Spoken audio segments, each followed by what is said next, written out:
Kong, Mm. mabanggit ko lang din ito pong binanggit ni Senator Leila De Lima, no? Tungkol po dito sa hinihingi po ng Supreme Court sa Kamara. Posible bang magamit nga ito talaga ng Senado para po mas, kumbaga, upuan pa ito pong impeachment ni VP Sara? At kung sakaling ganun man po yung mangyari, ano po ang plano ng Kamara dito? Ako po kasi naniniwala hangga't wala pong TRO na nilalabas ng Korte Suprema pagdating po sa impeachment. Dapat po ito magtuloy-tuloy.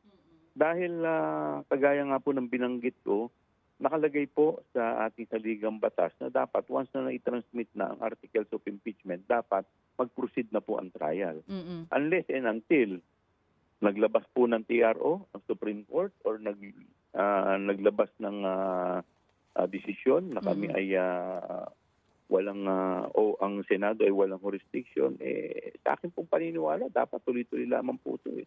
Pero Kong, let's not forget, yun nga pong meaning ng fourth with na bali ng Senado. Ito pa po kaya na ngayon may hinihingi ang Supreme Court sa inyo. So kayo naniniwala pa rin hanggat walang TRO, dapat hindi ipagpaliban ito pong impeachment.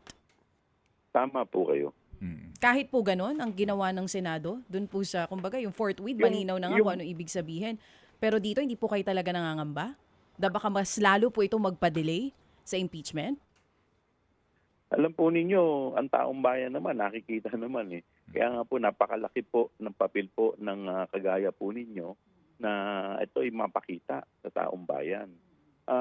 Kasi po sa amin pong paniniwala, ito po ay constitutional mandate namin pare-parehas. Now, with all due respect, ating mga senador, senator judges, siyempre kami naman po ginagalang din po namin sila.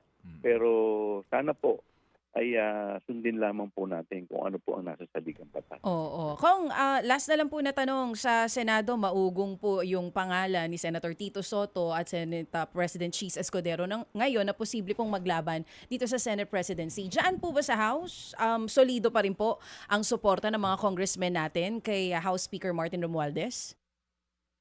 Opo, dito po sa House, solid pa rin po ang suporta kay House Speaker Romualdez.